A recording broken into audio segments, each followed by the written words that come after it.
जानते हैं आज के प्रमुख अंतर्राष्ट्रीय खबरों को। पहले एक नजर हेडलाइंस पर। पहलगाम हमले के 3 दिन पहले पीएम मोदी को खुफिया रिपोर्ट भेजी गई थी। मल्लिकार्जुन खड़गे का बड़ा दावा। घबराई पाकिस्तान ने किया बड़ा दावा। अरब सागर में घूम रही इंडियन नेवी की आंख। ओडिशा में 7 मई से 1 सप्ताह तक मॉक ड्रिल, पूरे राज्य में बजेंगे सायरन। पहलगाम हमले में अमेरिका ने तो लताड़ा है, चीन ने भी नहीं दिया साथ। यूएनएससी में पाकिस्तान की गजब फजीहत।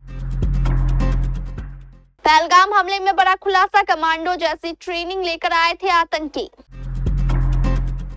इजराइल ने दिया हूतियों के मिसाइल अटैक का जवाब। यमन के होदेइदा पोर्ट सिटी पर भयंकर बमबारी। अब बातचीत का कोई मतलब नहीं, इजराइल के गाजा प्लान पर भड़का हमास।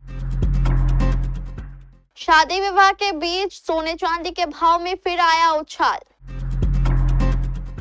ना शाहरुख खान ना कियारा आडवाणी, बस प्रियंका चोपड़ा को ही समझ आई मेट गाला 2025 की असली थीम। और आईपीएल में धूम मचा रहा ये 4 करोड़ी अनकैप्ड प्लेयर, टीम इंडिया के लिए ठोकी दावेदारी। कांग्रेस अध्यक्ष मल्लिकार्जुन खड़गे ने मंगलवार को दावा किया कि जम्मू कश्मीर में संभावित आतंकी हमले को लेकर प्रधानमंत्री नरेंद्र मोदी को खुफिया रिपोर्ट दी गई थी। इसके बाद ही उनका कश्मीर दौरा रद्द किया गया था। खड़गे ने झारखंड के रांची में एक रैली को संबोधित करते हुए दावा किया कि 22 अप्रैल को पहलगाम में हुए आतंकी हमले से 3 दिन पहले प्रधानमंत्री नरेंद्र मोदी को खुफिया रिपोर्ट भेजी गई थी। उन्होंने कहा कि ये इंटेलिजेंस फेलियर है, सरकार ने इसे स्वीकार किया है और अब वे इसमें सुधार करेंगे। अगर सरकार इस बारे में जानती थी तो उन्होंने कुछ किया क्यों नहीं। मुझे पता है कि हमले से 3 दिन पहले पीएम मोदी को खुफिया रिपोर्ट भेजी गई थी।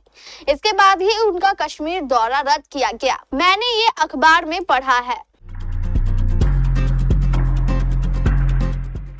भारत और पाकिस्तान के बीच संबंध वर्षों से संवेदनशील रहे हैं। इसी बीच पहलगाम आतंकी हमले के बाद स्थिति और नाजुक हो गई है। यह तनाव समुद्री सीमाओं तक बढ़ता दिख रहा है। पाकिस्तानी नौसेना ने दावा किया है कि उसने भारतीय नौसेना के P-81 सर्विलांस एयरक्राफ्ट को अरब सागर में डिटेक्ट किया है।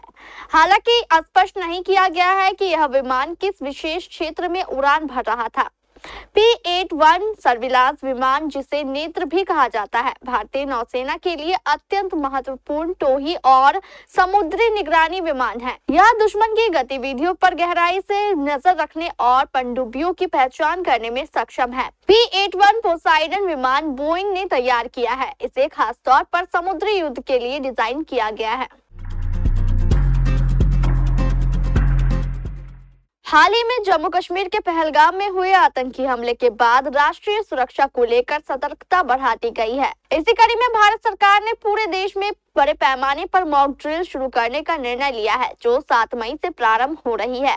इस अभ्यास का उद्देश्य नागरिकों को आपातकालीन परिस्थितियों में विशेषकर हवाई हमलों के खतरे से निपटने के लिए तैयार करना है। इसको लेकर ही ओडिशा राज्य में यह मॉक ड्रिल 1 सप्ताह तक चरणबद्ध तरीके से चलाई जाएगी। इसकी शुरुआत बुधवार को शाम 4 बजे सायरन बजाकर की जाएगी, जो लगभग 5 मिनट तक चलेगा। यह सायरन नागरिकों को ड्रिल की शुरुआत की जानकारी देगा। ड्रिल पूर्ण होने के बाद एक और सायरन बजाया जाएगा, जिससे लोगों को अभ्यास समाप्त होने की सूचना मिलेगी। पहलगाम आतंकी हमले के बाद भारत की सैन्य तैयारियों को देखकर पाकिस्तान को हर पल हमले का खौफ सता रहा है। इसी वजह से पाकिस्तान पूरी तरह से बौखलाया हुआ है और दुनिया के अन्य देशों से मदद की गुहार लगा रहा है। पाकिस्तान ने इसी वजह से संयुक्त राष्ट्र सुरक्षा परिषद में एक मुद्दे पर एक क्लोज डोर मीटिंग बुलाई थी, ताकि अपना दुखड़ा रोककर बाकी देशों की सहानुभूति बटोर सके। लेकिन वहां भी पड़ोसी देश की जमकर फजीहत हो गई। संयुक्त राष्ट्र में इस क्लोज डोर मीटिंग के बाद पाकिस्तान के अस्थायी प्रतिनिधि असीम इफ्तिखार अहमद ने झूठ फैलाते हुए कहा कि इस बैठक से जो हासिल करने का मकसद था वह पूरा हो गया है। उन्होंने भी यह दावा किया कि इस मीटिंग में जम्मू कश्मीर के मुद्दे को सुलझाने पर चर्चा हुई है। लेकिन जैसे जैसे तस्वीर पूरी तरह से साफ हुई तो पाकिस्तान की पोल खुलने लगी। पहलगाम हमले में शामिल आतंकी कमांडो जैसी ट्रेनिंग लेकर आए थे। ये खुलासा जम्मू कश्मीर की जेलों में बंद लश्कर-ए-तैयबा के आतंकियों से पूछताछ के दौरान हुआ। हालांकि इसको लेकर अभी तक आधिकारिक पुष्टि या कोई बयान जारी नहीं किया गया है। सूत्रों के अनुसार पहलगाम हमले में शामिल आतंकियों को पाकिस्तान के स्पेशल सर्विस ग्रुप कमांडो जैसी ट्रेनिंग दी गई थी। 15 से 20 ऐसे कमांडर कश्मीर घाटी में मौजूद है जो विदेशी आतंकियों के छोटे ग्रुप को लीड कर रहे हैं। खुफिया एजेंसियों के मुताबिक ISI का मकसद भारतीय सुरक्षा बलों को भारी नुकसान पहुंचाना है। 3 बड़े हमलों में SSG कमांडो की भूमिका पाई गई है। इजराइल ने यमन के हतेदा पार्ट में बमबारी की है। इजराइल ने यमन में यह हमला हूती विद्रोहियों की ओर से तेल अवीव स्थित उसके मुख्य एयरपोर्ट पर मिसाइल हमले के बाद किया है। रविवार को यमन के हूतियों ने इजराइल में बैलिस्टिक मिसाइल से हमला किया था। इजरायली सरकार ने इस हमले का कड़ा जवाब देने की हमले के एक दिन बाद सोमवार को इजराइल की एयरफोर्स ने यमन में बमबारी की। इजरायली हमलों से यमन में नुकसान की जानकारी अभी सामने नहीं आई है। हालांकि हमलों की तस्वीरों से यमन में बड़ी तबाही का अंदेशा है। हमले के बाद सामने आई वीडियो और तस्वीरों में पोर्ट पर अलग एक बड़ा गोला और आसमान में धुएं का गुबार दिखाई दे रहा है। आसमान में दिखते आग के गोले को देखकर साफ यह है कि यमन में बड़े पैमाने पर नुकसान हुआ है। इजराइल के गाजा में मानवीय सहायता रोकने और पूरे क्षेत्र पर कब्जा करने के प्लान पर हमास ने कड़ी प्रतिक्रिया दी है। इजराइल की ओर से गाजा में बड़े पैमाने पर सैन्य अभियान चलाने की योजना का खुलासा करने के बाद हमास ने कहा कि अब उनसे किसी भी तरह की बातचीत का कोई मतलब नहीं रह गया है।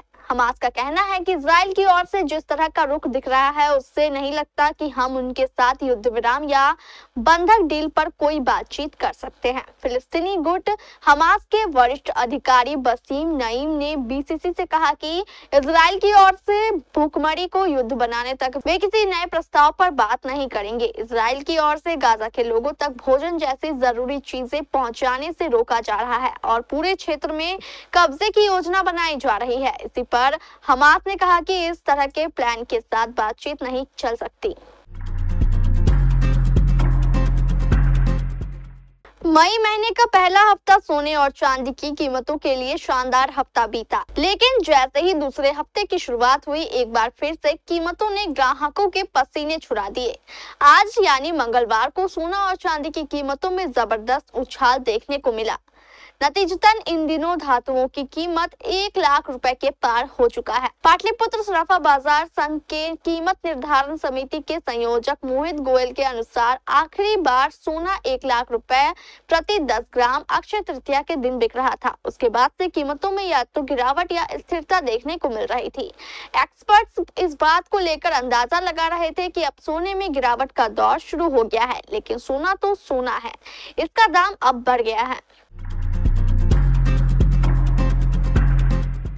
इस साल भारतीय फैंस की मेट गाला के ब्लू कारपेट पर खास नजर थी, क्योंकि एक दो नहीं कई सितारे इस ग्लोबल इवेंट पर पहली बार हिस्सा बनने वाले थे। सबसे ज्यादा एक्साइटमेंट तो शाहरुख खान को लेकर था, जो पहली बार इस इवेंट का हिस्सा बन रहे थे। पंजाबी फैशन बॉय दिलजीत भी क्या पहनेंगे, इस पर हर किसी की नजर थी। वहीं जल्द ही मां बनने वाली कियारा के लुक का भी फैंस बेसब्री से इंतजार कर रहे थे। लेकिन जैसे ही मेट गाला 2025 में प्रियंका चोपड़ा की एंट्री हुई, हर कोई कह बैठा इन्हें सीनियर ऐसे ही नहीं कहते। प्रियंका चोपड़ा ने मेट गाला 2025 में सिंगर पति निक जोनस के साथ एक बेहद शानदार एंट्री की। इस खास मौके पर दोनों ने सफेद आउटफिट्स में ट्विनिंग की। फैशन की इस सबसे बड़ी रात में प्रियंका के लुक ने सभी को इम्प्रेस कर दिया। फैंस ने न सिर्फ उनकी ड्रेसिंग की तारीफ की, बल्कि ये भी कहा कि इस साल के थीम को सबसे अच्छी तरह सिर्फ प्रियंका ने ही समझा और अपने कॉस्ट्यूम में साझा किया। यह प्रियंका की मेट गाला में 5वीं अपीयरेंस थी। इंडियन प्रीमियर लीग यानी आईपीएल 2025 में पंजाब किंग्स शानदार प्रदर्शन कर रही है। श्रेयस अय्यर की अगुवाई में पंजाब किंग्स ने इस सीजन में अब तक 11 में से 7 मुकाबले जीते हैं। पंजाब किंग्स फिलहाल अंक तालिका में दूसरे नंबर पर है। पंजाब किंग्स यदि ऐसे ही खेलती रही तो शायद इस बार आईपीएल में उसका खिताबी सूखा खत्म हो सकता है। पंजाब किंग्स के इस शानदार प्रदर्शन में सलामी बल्लेबाज प्रभसिमरन सिंह की अहम भूमिका रही है। प्रभसिमरन सिंह ने अब तक 10 पारियों में 39.72 के एवरेज में 437 रन बनाए हैं। इस दौरान प्रभसिमरन का स्ट्राइक रेट 170.03 रहा है और उन्होंने 4 अर्धशतक जड़े हैं। इसमें से 3 अर्धशतक तो पिछली 3 पारियों में आए हैं। यानी 24 साल के प्रभसिमरन इस सीजन में पूरे फॉर्म में दिख रहे हैं। वो मौजूदा सीजन में सबसे ज्यादा रन बनाने वाले अनकैप्ड प्लेयर हैं। साथ ही प्रभसिमरन इस सीजन फिलहाल पंजाब किंग्स के लिए सर्वाधिक रन बनाने वाले खिलाड़ी भी हैं।